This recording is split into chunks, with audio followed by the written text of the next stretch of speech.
Ang mga talata pong binasa ko sa inyo, ito po ang turning point ng ebanghelyong ating pinag-aaralan. Turning point dahil dito po ang Panginoon ay inihahanda na niya ang kanyang mga alagad sa kanyang nalalapit na kamatayan doon sa Jerusalem. Pansinin po natin, magkatapos pong ihayag ni Pedro ang kanyang confession tungkol kay Jesus, kung ano ang pagkakilala niya kay Jesus bilang spokesman ng mga alagad. Dito po, kung mapapansin natin, ay si Jesus po, ang ating Panginoon, ay nagsimula na pong hayagang sinasabi niya sa kanyang mga alagad ang kanyang mga paghihirap, ang kanyang kamatayan at ang kanyang pagkabuhay na maguli doon po sa Jerusalem. Dahil sa tagpupong ito, ang Panginoon ay iiwanan niya ang Galilea kung saan po siya nagsimula sa kanyang ministeryo at siya po ay tutungo na sa Jerusalem para mangyari na po ang isinulat ng mga propeta tungkol po sa kanya. At dito po ang Panginoon ay inihahanda na niya ang mga alagad niya sa mangyayari pong sa kanya doon sa Jerusalem. Kaya po mababasa natin, mula noon ay ipinaalam na ni Jesus sa kanyang mga alagad ang mangyayari sa kanya. Sinabi niya, dapat akong magtungo sa Jerusalem at magdanas ng maraming hirap sa kamay ng mga pinuno ng bayan, mga punong pari at mga tagapagbautismo ng tagapagturo ng kautusan. Ako'y papatayin, ngunit sa ikatlong araw ako'y muling mabubuhay. Kaya po mahalagang tagpo ito. This is a moment of truth sa ministeryo po at buhay ng Panginoon, na kung ano ang pagkakilala ng 12 alagad niyang pinili matapos nilang makasama ang Panginoon ng more than 2 years. Nasaksihan nila ang mga himalang ginagawa niya, narinig nila yung kanyang pangangaral. Ngayon, this is the moment of truth para sa Panginoon, para sa mga alagad. Ano ang tunay nilang pagkakilala sa Kanya? Mahalaga po ito dahil ito nga po ay paghahanda sa mga alagad doon sa mangyayari sa Panginoon na hindi nila inaasahan yung mangyayari sa Kanya doon.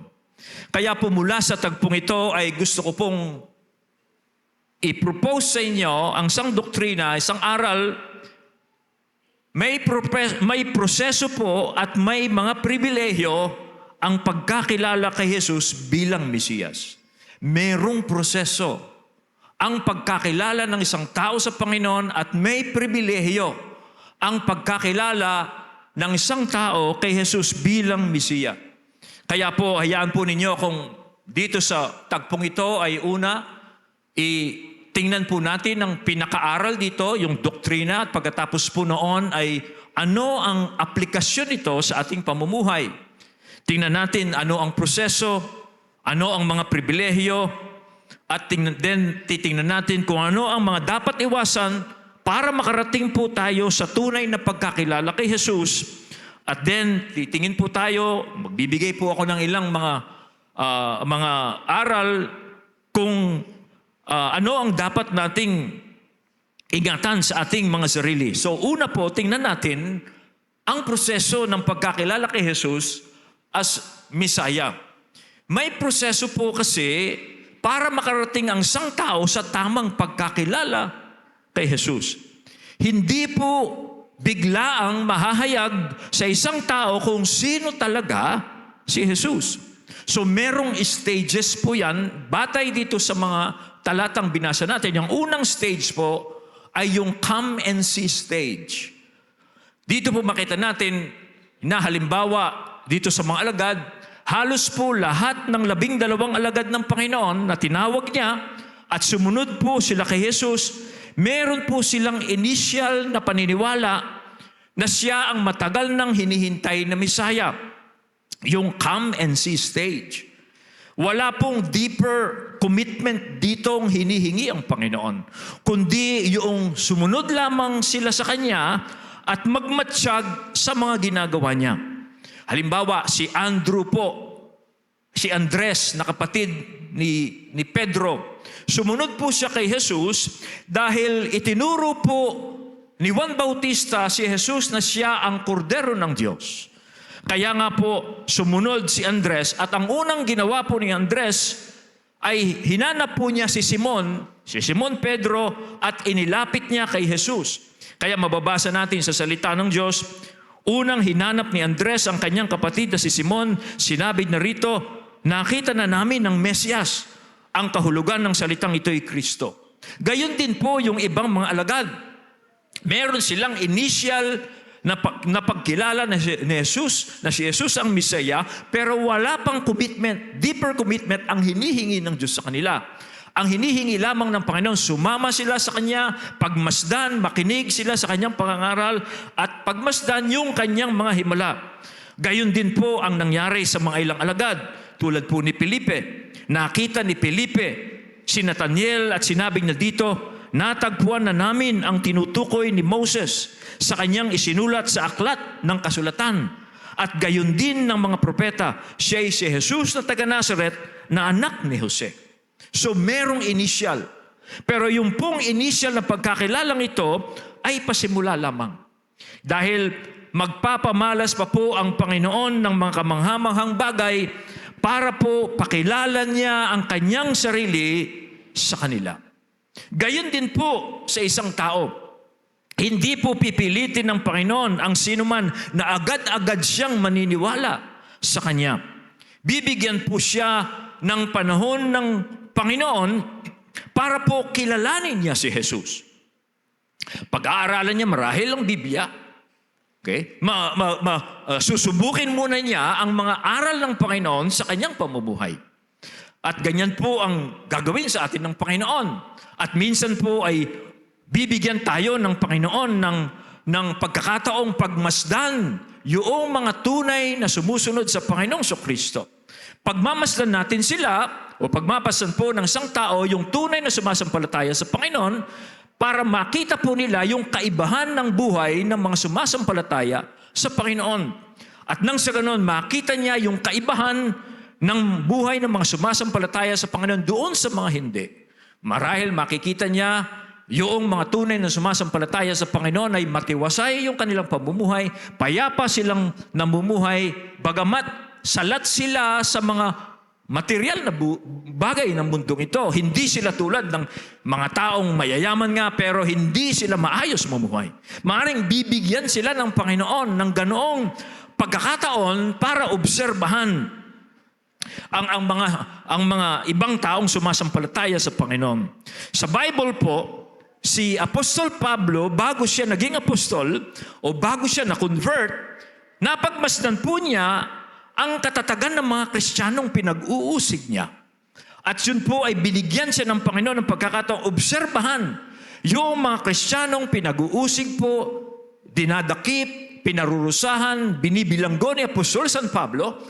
Napagmasdan ni Apostol San Pablo na sa kabila po ng pag-uusig niya sa kanila, matatag pa rin ang kanilang pananampalataya sa Panginoon. Hindi nila itinatatwa ang Jesus na nakilala nila bilang Mesiyas. So that is the first process. Come and see. Now, pero po doon sa susunod na stage ay yung personal decision. Personal decision. Sa dulo po kasi ng prosesong ito, kailangan gumawa ng pansarili at personal na pasya ang sino mang taong inaakay ng Panginoon papunta sa Kanya. At ang kanyang personal na desisyon na ito ay hindi po nababatay na sa opinyon ng iba. Hindi po nababatay yan sa opinyon ng iba kung ano ang opinyon ng ibang tao tungkol kay Jesus. Siya mismo ang dapat gumawa na ng desisyon kung sino si Jesus talaga sa Kanya. Dito po mapapansin natin, matapos pong alamin ng Panginoon ang opinyon ng mga tao tungkol sa Kanya, sa kanyang 12 alagad, dahil yung 12 alagad niya, sila ang nasa grassroots. Sila ang nakakausap ng mga tao, nakakausap nila yung mga tao, kaya nadadama nila, naririnig nila kung ano ang opinyon ng mga tao dito. Pero pansinin po ninyo dito na matapos pong malaman ng Panginoon ang opinyon ng mga tao mula sa kanyang mga alagad, tinanong mismo ng Panginoon ang kanyang 12 alagad. Ngunit kayo, ano ang pagkakilala nyo sa akin? Very personal. Ito ang mababasa natin. Very personal and very direct. Okay? Sabi niya, sino raw ang anak ng tao ayon sa mga tao? At sumagot sila, ang sabi po ng ilan, kayo ay si Juan Bautista, sinabi naman po ng iba, kayo ay si Elias, at may nagsasabi rin pong kayo si Jeremias o isa sa mga propeta.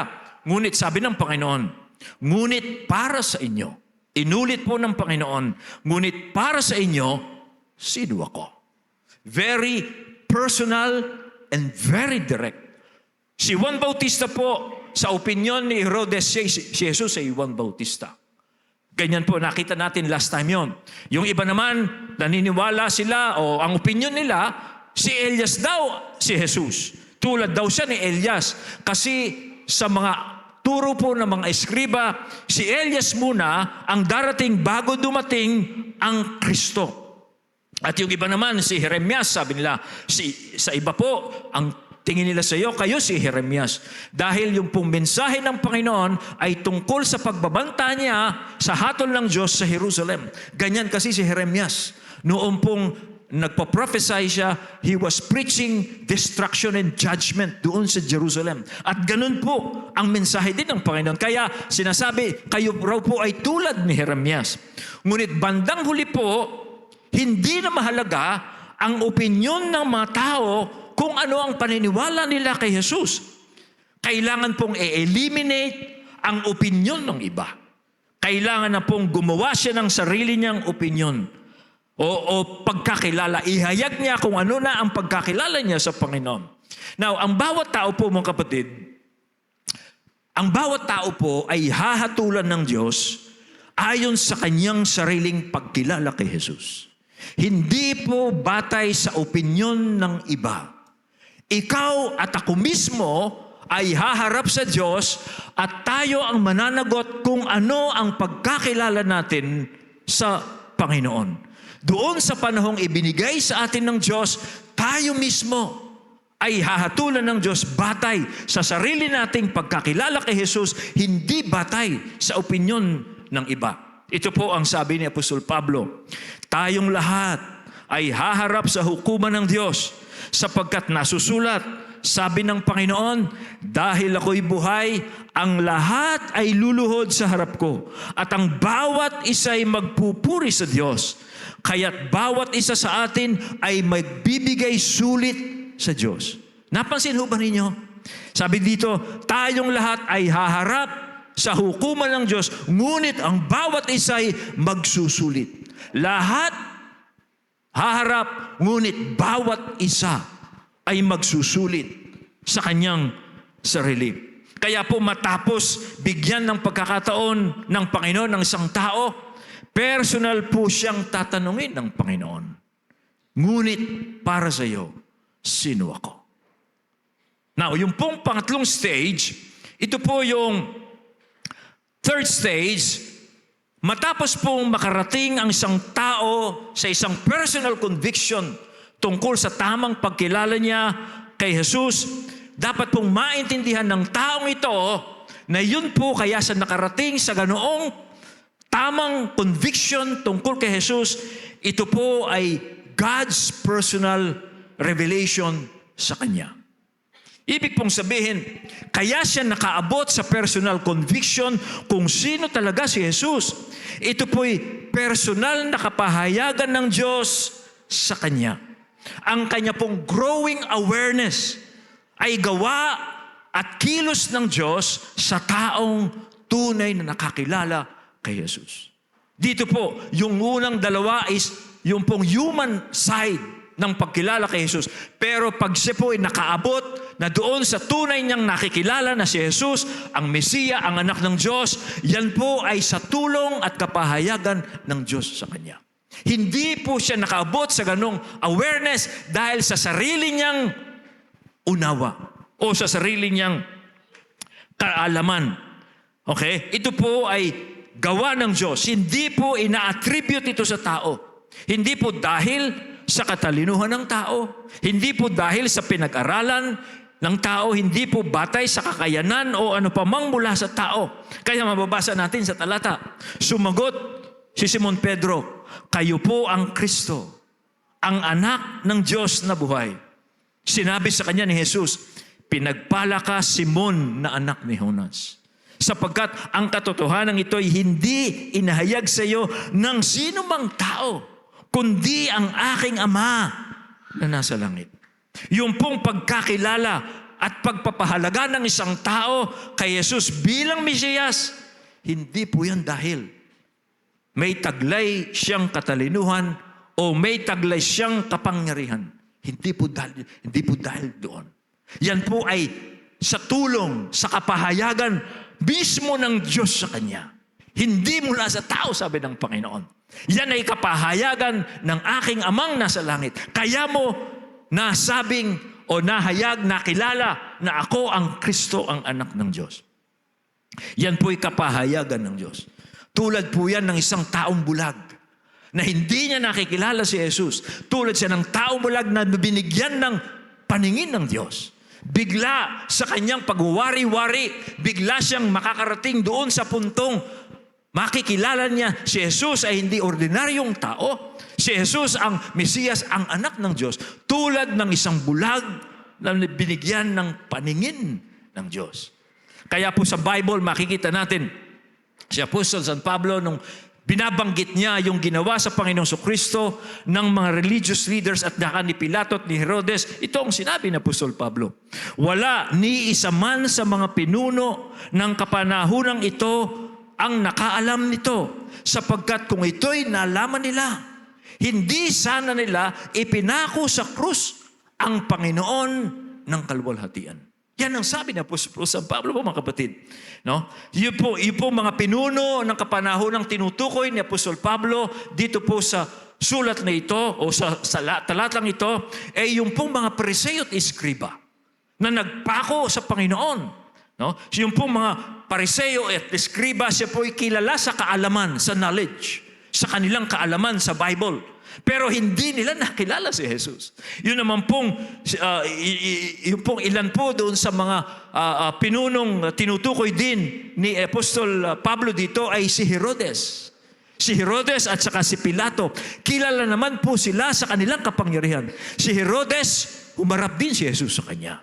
Si Pilato, siya ang humatol ng kamatayan kay Jesus. Pero hindi nila nalalaman na itong kanilang hinahatulan na mamatay sa krus ay siya yung Panginoon ng kalwalhatian. Nasabi ni Pablo, kung nalaman nila na itong taong nasa harapan nila na mukhang tao, nasaan yung tao, ang siyang prinsipe ng kalwalhatian, dapat hindi nila pinatay. Pero dahil bulag sila sa katotohanan, dahil hindi nila winawari-wari yung kanilang naririnig tungkol kay Jesus, bagamat naririnig nila ito.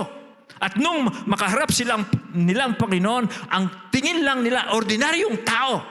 Kung alam nila, sabi ni Pablo, na ito ang Panginoon ng kaluwalhatian, hindi nila ipapapatay at ipapapako. Kanya po dito mga kapatid, makita natin, pag umabot ang isang tao sa tunay niyang pagkakilala kay Jesus, hindi siya religious person, hindi siya tao, kundi siya ang Mesiyas, ang anak ng Diyos. That is God's personal revelation to that person. Okay? Kanya po, sa kabila ng taglay na kaalaman ng mga taong to ay, ayun ang ginawa nila sa Panginoon. Ang Panginoong Kristo naman po, ito ang sabi niya, nang sandaling yon, sinabi ni Jesus, salamat sa iyo, Ama, Panginoon ng langit at ng lupa, dahil inilihim mo ang mga bagay na ito sa mga marurunong at may pinag-aralan, ngunit ipinaalam mo ito sa mga musmos. Oo, Ama, sapagkat kalugod-lugod yon sa iyong paningin. It is God's revelation. Kaya dito po, to summarize this first major point, ito po ay isang proseso.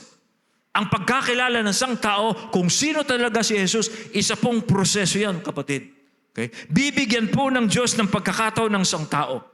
Gagawa po at lalagay niya ang taong to sa iba't ibang sitwasyon ng kanyang buhay. Makakarinig siya ng salita ng Diyos, makikita niya ang pamumuhay ng mga tunay na Kristiyano, pero aabot siya sa puntong kailangan niyang gumawa ng personal niyang desisyon, hindi batay sa kanyang naririnig, kundi sarili niyang desisyon.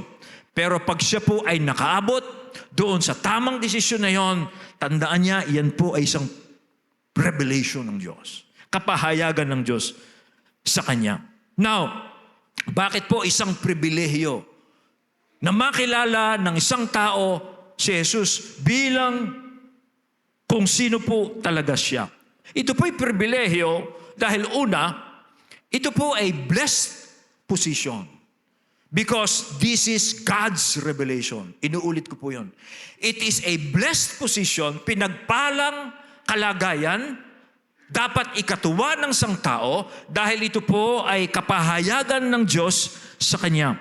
Muli, basahin ko po yung talatang 17. Sinabi sa kanya ni Jesus, pinagpala ka Simon, na anak ni Jonas, sapagkat ang katotohanan ito'y hindi inahayag sa iyo ng sino mang tao, kundi ang aking Ama na nasa langit.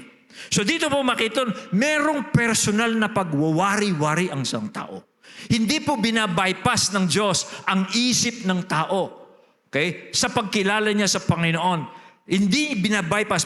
Pero ang tao po, matapos niyang mapagwari-wari ang mga bagay-bagay, ay eventually, yung pong pagkakilala niya sa Panginoon at yung pagpapahalaga niyang ibibigay sa Panginoon, eventually po, ito ay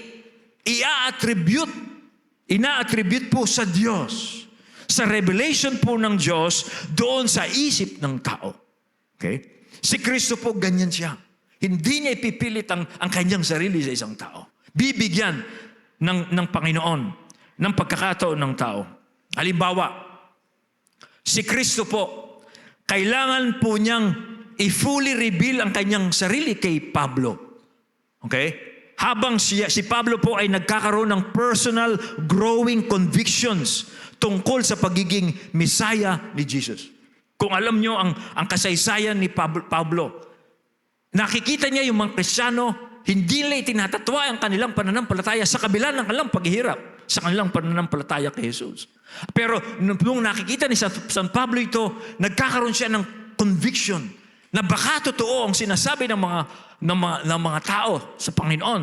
Kaya po, makita natin, para po selyuhan, para talagang makilala na ni Pablo ang Panginoong Jesucristo, nagpakita ang Panginoon sa kanya. Sa dulo po ng mga conviction na yun. Kaya mababasa natin sa Bible, nung magpakita po si Jesus kay Pablo, ito ang sabi ng Panginoon sa kanya, Saulo, Saulo, bakit mo ko inuusig? Makakasakit sa iyo ang sumisikad sa matutulis. Kasi that time, nilalabanan po ni Pablo yung kanyang conviction. Kaya ang nangyari, nagpakita mismo sa kanya ang Panginoon para po lubusan na niyang makilala at kilalanin si Jesus. Sabi po ng Panginoon sa kanya, hindi niya malalabanan ang nabubuong conviction sa kanyang isip. Kaya masasaktan ka lamang kung sinisikad mo yung matutulis na conviction na yan sa iyong isip at puso. Kaya kailangan magpakita na po ang Panginoon. Kaya ang isang tao pong umabot sa ganitong kalagayan, meron siyang enlightened mind. Naliwanagan po ang isip niya. Para po yung connecting the dots. Connecting the dots. Until makita ng isang taong nagko-connect ng dots yung whole picture. Pero yung pong connecting the dots na yon, ang kamay po ng Diyos ang nag-guide sa buhay ng isang tao para makita niya ang buong katotohanan tungkol kay Jesus. So it is a privileged position because it is God's revelation. Yan. Yung pangalawa po, it is a privileged position dahil it is a divine transformation. Matapos pong makilala ng isang tao na si Jesus ang Mesiyas, personally, ginaid siya ng Diyos, there will be a divine transformation. Okay? Now, pansin po natin, along with the confession, okay? Dahil po yan sa divine revelation, there will be divine transformation. Okay? Matapos po yung confession, okay, magkakaroon po ng change of character. Napansin ho ba ninyo dito? Pinalitan ang pangalan ni Simon na anak ni Jonas, tinawag siyang Pedro. Okay? There was a change of names. Now, alam natin, sa Bible po, when God changed the name of a person, there is a change of future and character. Si Pedro po, from Simon, son of Jonah, yung complete human name niya, tinawag po siyang Pedro. Binigyan siya ng bagong apelyido ng Panginoon. Because he was changing his character dito. Halimbawa, si Abram, siya po ang exalted father. Binalitan ang pangalan niyang to Abraham. To become, na ang Abraham ay father of nations. Si Jacob naman, ang meaning ng pangalan, deceiver. Pero nung makatagpo niya ang Panginoon, ang Diyos, binago niya ang pangalan niya, ginawang Israel. Israel, ibig sabihin, prince with God, the one who prevailed with God. Kaya dito po, si Simon, anak ni Jonas, pinapakita sa kanya ang human name niya, yung kanyang weaknesses. Yung signifying his weaknesses. Kaya kinumpleto ng Panginoon, hindi siya tinawag na Simon. Binanggit pa yung Simon, anak ni Jonas. Para sinasabi ng Panginoon, Simon, anak ka ng tao. Okay? Anak ka ng tao. Okay? Anak siya ng tao. And then, ayun, okay? Pinapakita yung kanyang weakness. At alam po natin, si Pedro po ay merong foot and mouth disease. Foot and mouth. Dagli-dagli raw po siyang gumagawa ng hakbang. At dagli-dagli siyang nagsasalita.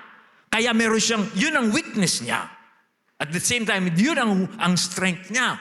Okay? Madali siyang umaksyon at madali siyang magsalita. That was his weakness. Pero dito, pinalitan ang pangalan niya, siya ay tatawaging Pedro. Rock, ibig sabihin, bato. Symbol of stability. Yun ang bagong karakter ni Pedro. At dito, pinakita rin ng Panginoon, meron siyang bagong future. Okay? Kaya po, bakit? Kasi po ang isang tao, pag nabuksan na po ang kanyang mga mata, kung sino talaga si Jesus, hindi, pag nakilala niya si Jesus, hindi siya ordinaryong tao, hindi siya religious person, at dahil siya ay pinahayagan ng Diyos na siya ang Mesiya, ang anak ng Diyos, yung tao po yun. Magkakaroon siya ng faith at magkakaroon siya ng pag-asa doon sa Kristong yon. Doon sa Kristong nakilala niya bilang anak ng Diyos. Doon sa Kristong pinahiran ng Diyos. Doon sa Kristong pinili ng Diyos upang maghari sa lahat ng nilikha ng Diyos. Mabubuksan yung kanyang mata. Kaya magiging stable siya. Magkakaroon siya ng lakas ng loob. Hindi siya matatakot sa anumang bagay dahil ang kanyang pag-asa ay doon sa Kristong nakilala niya. Ganun po ang isang taong nabuksan talaga ang isip kung sino talaga ang Kristo. Now, it is also a divine revelation o divine transformation dahil nga po si Simon, meron siyang human father, si Jonas. Pero dito po, dahil sa kanyang confession na dahil siya pinahayagan ng Diyos, dahil sa kanyang confession from this divine revelation, sabi po ng Panginoon sa kanya, this did not reveal to you, but my Father who is in heaven. Nagkaroon siya ng bagong experience. It is a born-again experience. Dahil ito'y nangyari sa kanya, sabi ng Panginoon, from my Father who is in heaven. Meron siyang human father, pero dahil nakilala niya si Kristo, nagkaroon siya ng heavenly Father. It is a divine transformation. And then, yung pong pangatlo, it is a privileged position dahil yung pong taong nagkaroon ng tamang pagkilala kay Jesus as Messiah, magiging bahagi po siya ng assembly ng Messiah at saka po ng misyon ng assembly ng Messiah. Dito po, mabasa natin sa verse 18. At sinasabi ko sa iyo, ikaw ay Pedro, at sa ibabaw ng batong ito, itatayo ko ang aking iglesia, at ang kapangyarihan ng kamatayan ay hindi magtatagumpay laban sa iyo.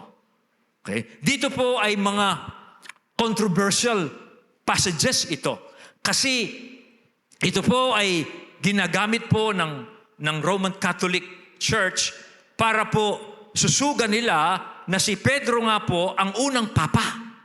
Okay? At pagkatapos ng mamatay si Pedro, ang mga sumunod na mga obispo ay yun ay mga papa na dahil ito ang ginagamit na kanilang proof text. Pero yun po ay malayo sa tinutungkol ng Panginoong Jesucristo. At kung tatanggapin po natin yan, binabaluktot natin yung context dito. Yun pong talagang usapin dito. Ayoko pong pumunta doon. Kaya po, tanungin na lamang ninyo ako, siguro after. Kaya po ngayon, diretso ko na yung pong message dito. Now, 3 pong pribilehyo ang ibinibigay doon sa mga may tunay na pagkakilala kay Jesus because of divine revelation. Una po ay ito, sila po'y magiging bahagi ng iglesia ng Misaya. Okay? Yung church pong salitang iglesia or church, ito po ay common term for an assembly or a gathered crowd. This is just an ordinary assembly. Halimbawa, nung pong nagtitipon po ang mga tao doon sa Efeso dahil inuusig nila si Apostol San Pablo, they formed an assembly. That is also a church. Okay? Now, kaya mababasa natin, magulong-magulo ang kapulungan. That is the church. Okay? Yung pong, hindi yung church ng Panginoon, hindi yung magulong-magulo. Okay? Yun lamang po. That is the term for the church there. Magulong-magulo ang kapulungan, may sumisigaw ng isang bagay, ang iba na may, iba naman. Hindi alam ng karamihan kung bakit sila nagkakatipon-tipon. Yun, that is the church. That is an assembly. Pero dito po, ayon sa Panginoon, si Jesus po bilang Misaya ay magtatayo rin ng sarili niyang kapulungan. Hindi siguro kasing gulo ng kapulungang binasa ko sa inyo. At ito po ay binubuo ng mga tunay na nakakilala sa Kanya bilang Mesiya because of divine revelation. Gagawa rin siya ng sarili niyang kapulungan. Kaya sabi niya, you are Peter. Okay? You have come to know me as the Messiah, and upon this rock, I will build my church. Okay? Yung lahat ng mga nakakilala kay Jesus bilang Mesiya because of divine revelation, sila po ay magiging bahagi ng iglesia ng Panginoon. Kaya sinabi ni Apostol Pedro dun sa isa sa mga sulat niya, lumapit kayo kay Jesus, sabi niya, sa batong buhay na itinakwil ng mga tao, ngunit pinili ng Diyos at mahalaga sa kanyang paningin. Tulad ng mga batong buhay, maging bahagi kayo ng isang templong espiritual. Magiging bahagi sila ng assemblea ng Misaya. Pangalawang pribilehiyo po ito. Pangalawang pribilehiyo doon po sa mga naliwanagan kung sino talaga si Jesus. Sila po mismo ang gagamitin ng Panginoon para itatagpo ang kanyang iglesia.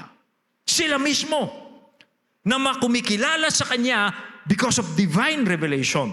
Sabi po sa talata, ikaw ay Pedro, at sa ibabaw ng batong ito, itatayo ko ang aking iglesia.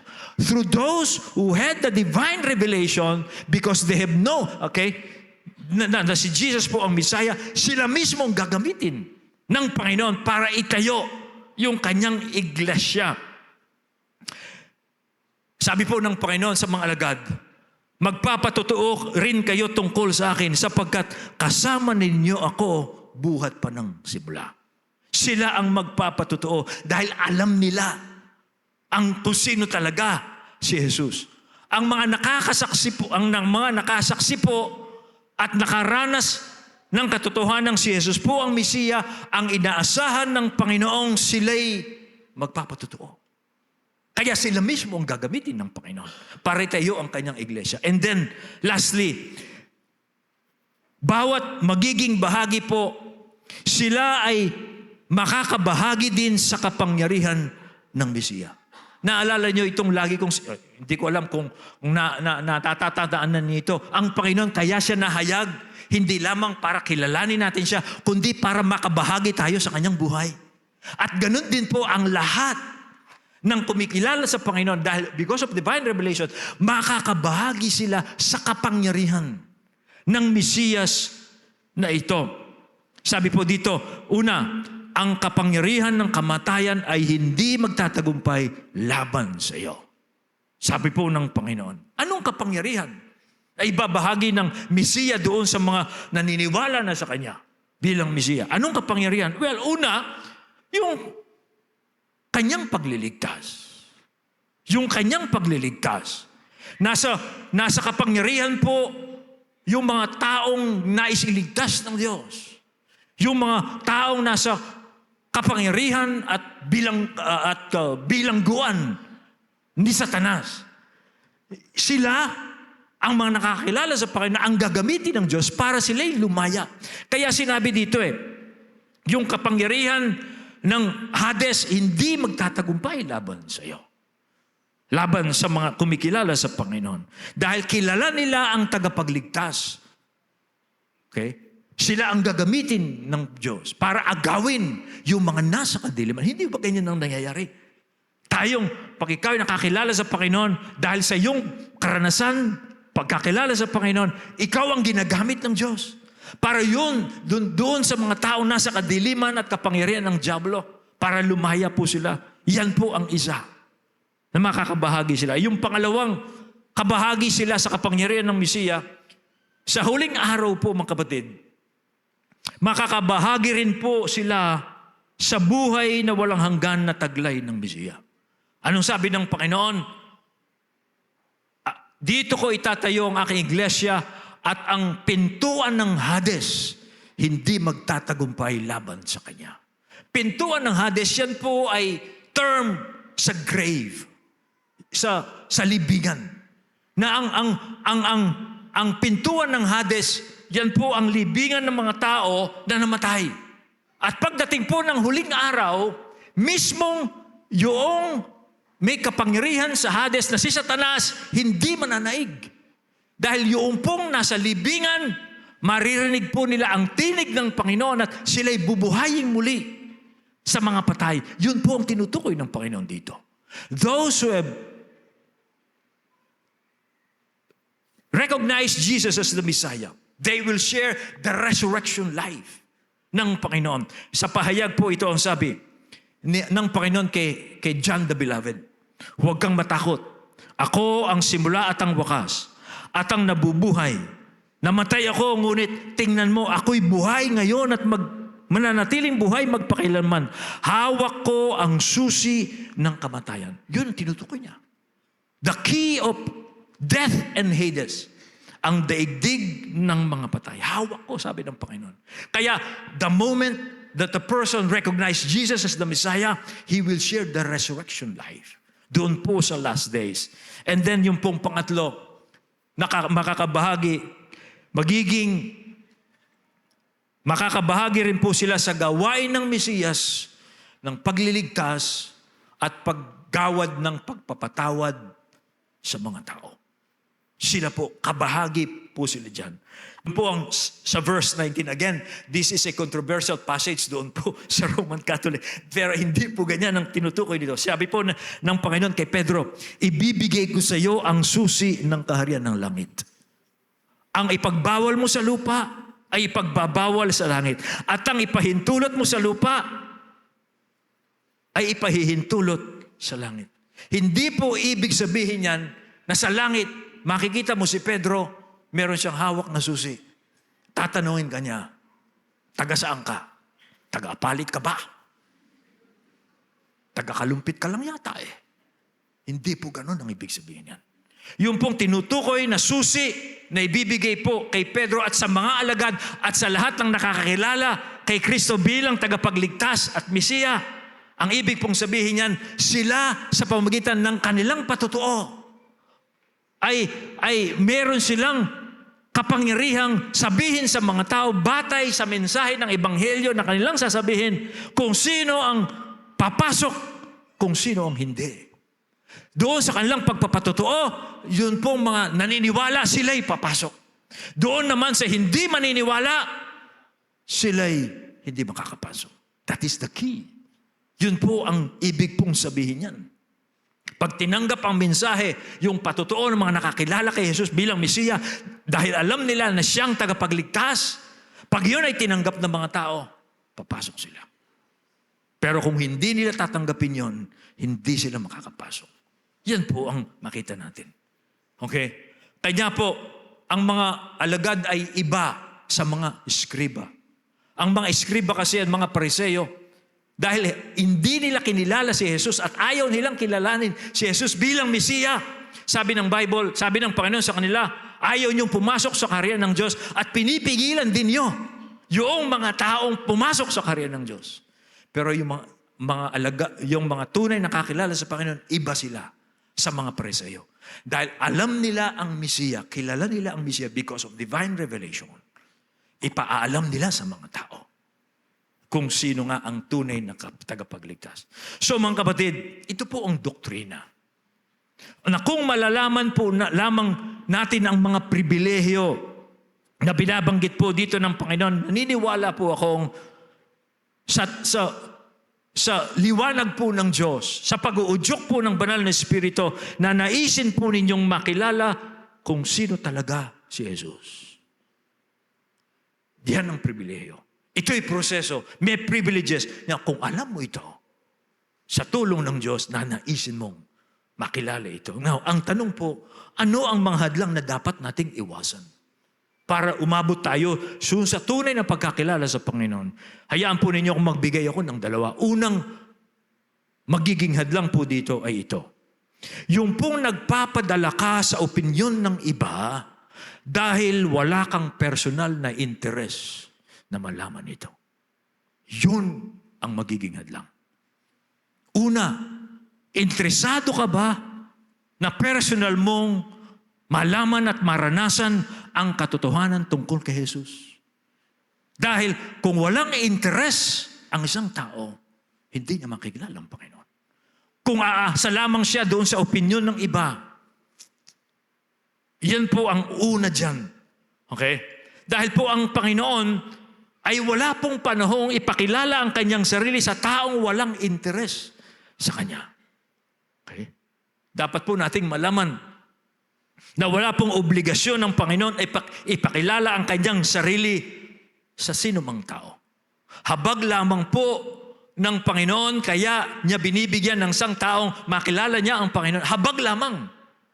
Dahil alam ng Panginoon, kailangan siya ng tao, kaya siya nagpapakilala. Pero walang obligasyon ng Panginoon sa kanino bang tao. In fact, ang tao ayaw niya sa Panginoon.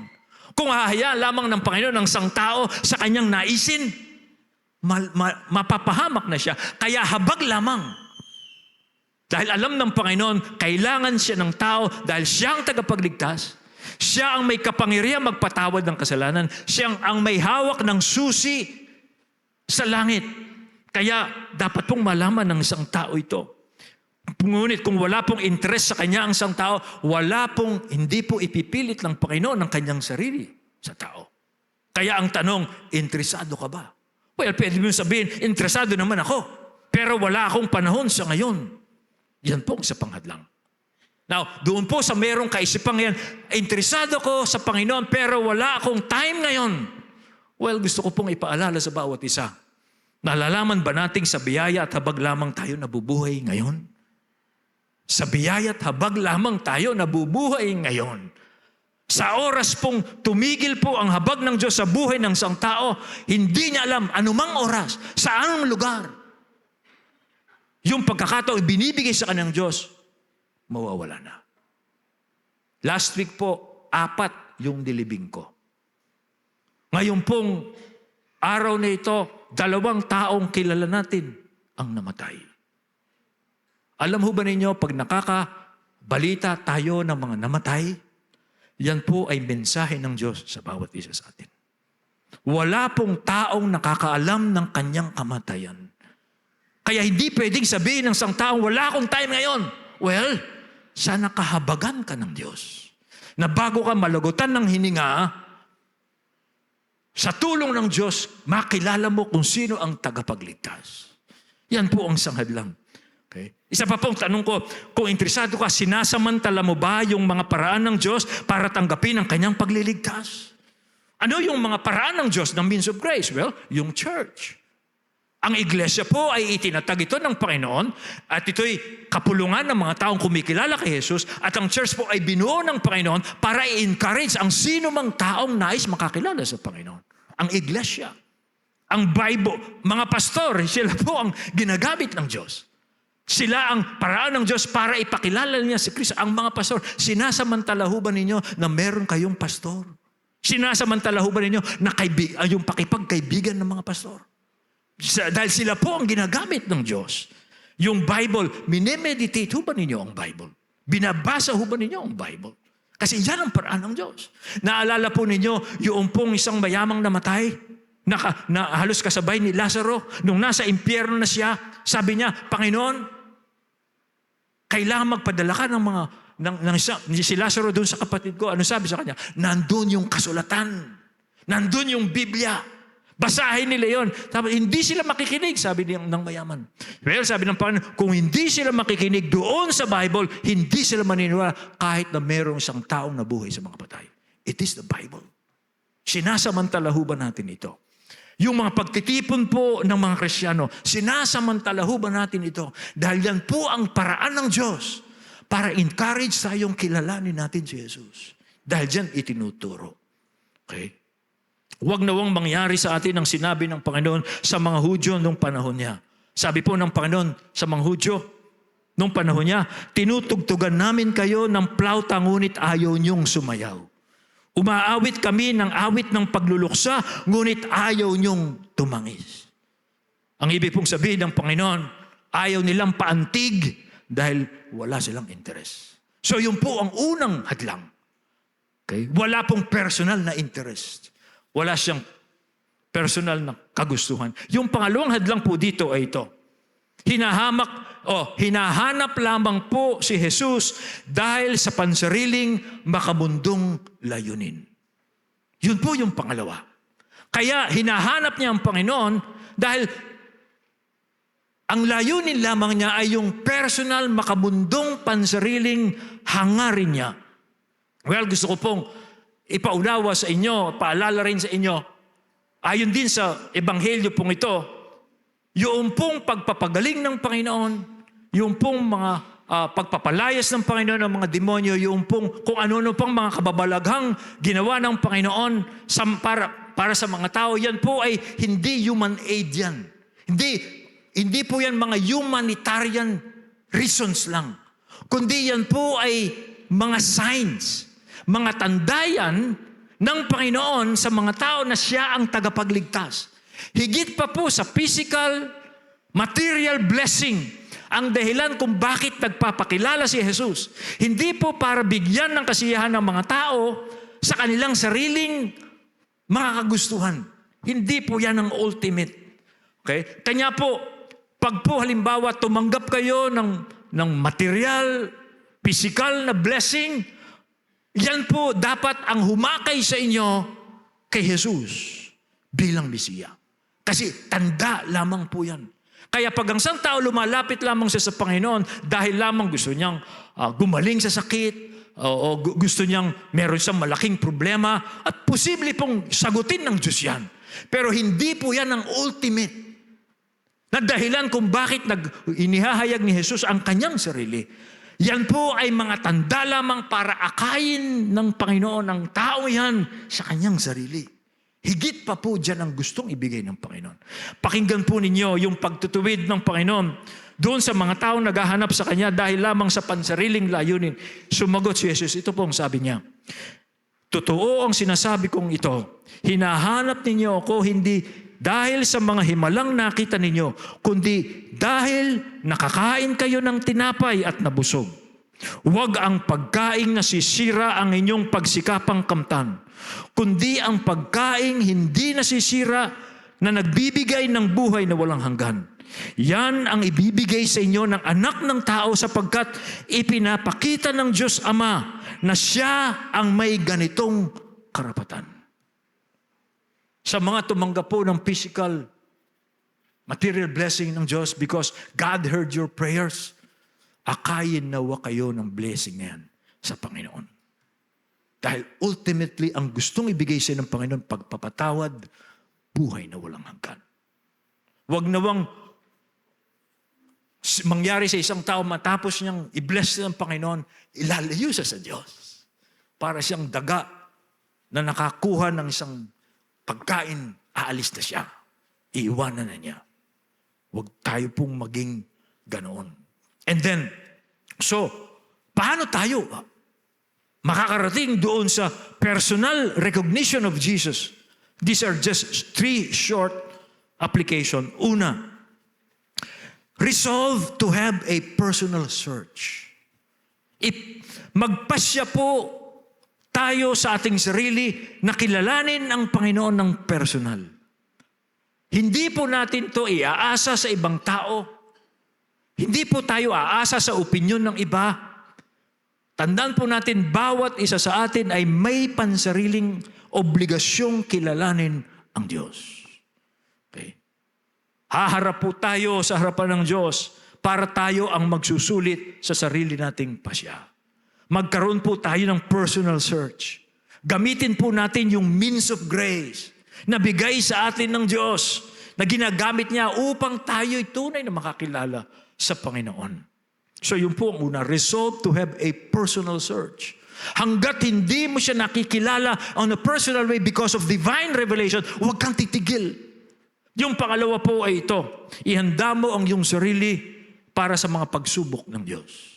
Doon po sa mga nagsisearch tungkol sa Panginoon, susubukin po kayo ng Diyos para malaman po kung gaano kayo kaseryoso sa Kanya at para po hubugin ang inyong motibo sa pagkilala po sa Panginoon. Okay? Susubukin kayo ng Diyos para maging busilak ang inyong motibo na hindi nyo linalapitan ng Panginoon dahil meron kayong ganito, meron kayong pangailangan. No. Maaring ang Panginoon subukin kayo, hindi niya agad bibigay yung pinagpipray. Maring susubukin kayo ng Panginoon sa pamagitan ng mga taong nakapaligid sa inyo. Maring yung mga taong nakapaligid sa inyo, iniisip ninyo, makapagtawanan kayo pag naging seryoso kayo sa Diyos. Yun po'y pagsubok ng Diyos sa inyo. Okay? At maaari din pong yung sanlibutan ang aakit sa inyo na tutuksuhin kayong kalimutan ninyo ang yung paghahanap sa Diyos. Yung kagustuhan, yung makilala siya, ang sanlibutan, ang tukso ng sanlibutan, tusubukin din kayo. Gagamitin yun ng Diyos para subukin kayo. Ang dyablo, gagamitin ng Diyos yan. Yung ibang tao, yung sanlibutan, maging ang iyong sarili. Yan po ay mga pagsubok po yan, mga kapatid, para po malaman ng Diyos nung talagang seryoso kayo. And then, yung pong pangatlo, strive till the end. Hanggang makarating kayo doon sa personal revelation of God, huwag po kayong titigil. Okay? Ang pagkilala po natin sa Diyos ay magpapatuloy yan hanggang magpakailanman. At gayon din po yung pagpapakilala sa atin ng Diyos, tuloy-tuloy po yan kahit na Kristiyano ka. Tuloy-tuloy po yan. Okay? In fact, dito po marami ang nagpasimula na hindi nagpatuloy. Sa layunin lang kilalanin ng Diyos. Hindi po nalulugod ang Panginoon sa mga bagay na yun. Na hindi po sila nagpatuloy. Sa Bible po, makita natin, tulad sila ng mga naunang sumunod kay Jesus sa Galilee. Sa kabila ng nakita nila yung mga himala ng Panginoon, iniwanan po nila ang Panginoon. Hindi sila nagpatuloy sa kanilang pagsunod sa Panginoon. Iniwan nila ang Panginoon nung mabibigat na yung kanyang sinasabi. Hindi na nila mapagpatuloy yung kanilang layunin nung una. Huwag po tayong tumulad sa kanila. Well, sa Bible din po, tinutulad sila ng Panginoong, tulad daw po sila ng tinapay na hindi lubusang luto.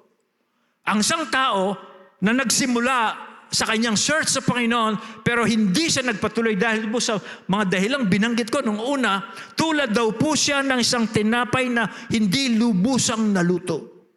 Para siyang isang babaeng nag-bake ng pancake. Hindi na binaligtad. Na ibig sabihin, hindi lubusang luto. Ito ang sabi ng Panginoon, ang Ephraim ay isang tinapay na hindi binaligtad. Hindi kompleto ibig sabihin. Nagsimula siya, pero hindi nalubos yung kanyang pinangako sa Diyos, nakikilalanin niya ang Diyos. Hindi nalubos. Ito po ang sabi ng Panginoon doon sa isang iglesia doon sa Revelation.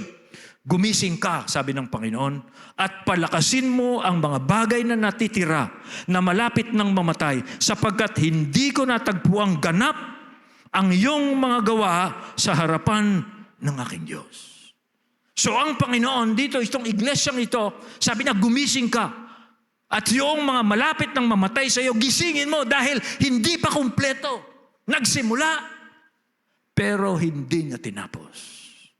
Yan po ang dapat nating iwasan. Alam mo niyo mga kapatid, pag ang isang tao po na nagsimula, okay na, nagbabago na siya. Dahil nakikilala niya ang Panginoon, inaakay siya ng Panginoon. Pero pag ang isang tao po yun ay nag-backslide, humiwalay, nalamig, alam mo ba ninyo, hindi po ibibilang ng Diyos yung mga unang pagsisikap niya. Pag hindi po siya nagpatuloy. Hindi yun ibibilang ng Panginoon. Kung siya ay pagpapatuloy niya, kailangan niyang magsisi uli. Magsisimula siya ulit. At yung mga pagsisikap niya, yung una kahit na ilang taon, pa po siyang nagsikap. Ilang taon, hindi yun ibibilang. Kailangan niyang magsimula uli. Ang ibig pong sabihin niya mga kapatid, kung nais mong makilala ang Panginoon, nagsimula ka na, huwag kang susuko. Hanggang sa maabot mo ang layunin ng Diyos. Ang pagpapakilala po ng Diyos sa atin, tuloy-tuloy yan. Kaya po ang pagkilala naman natin sa Diyos ay tuloy-tuloy din po yan. Hindi po yan natatapos. Sa langit, ganyan din po tayo. Pero ibang kalagayan. Pero habang tayo nabubuhay dito, tuloy-tuloy nating kikilalanin ng Diyos dahil ang Diyos tuloy-tuloy niyang ipakikilala ang kanyang sarili sa atin. Pero kailangan nating bantayan yung ating sarili. Hindi dapat natitigil, hindi po dapat nalalamig. Pag po nakakaramdam tayo ng panlalamig, gisingin natin ang ating sarili. Sabi ng Panginoon, gisingin mo yung sarili. Huwag mong hayaang mamatay. Yung nandiyan na sa iyo na, gisingin mo yung sarili. It is striving. It is going forward. It is not backing off. Sabi ng Panginoon, pag ikaw ay umurong, hindi malulugod ang aking kaluluwa sa iyo. Ngunit sabi ng Hebrew, ngunit tayo hindi doon sa mga umuurong at napapahamak, kundi tayo ang mga nagpapatuloy, sumasampalataya, dahil doon tayo maliligtas. Yan po ang ating commitment sa araw na ito. Meron ho ba tayong kasama dito na hindi pa niya kilala si Jesus bilang tagapagligtas? Ito ang gusto kong sabihin sa iyo. Kailangan magsimula ka mag-search. Huwag kang mamamatay sa buhay na ito na walang tunay na pagkakilala sa Diyos. Mahabag, hanapin mo ang habag ng Diyos. Sabihin mo sa Diyos, gusto kitang makilala. Mahabahagan mo ako. Alisin mo yung takip sa aking mga mata. Alisin mo yung anumang hadlang sa akin. Gusto kong makilala ka. At yan po ang dapat nating ipinapanalangin lagi. Tayo pong lahat ay tumayo, tayo manalangin.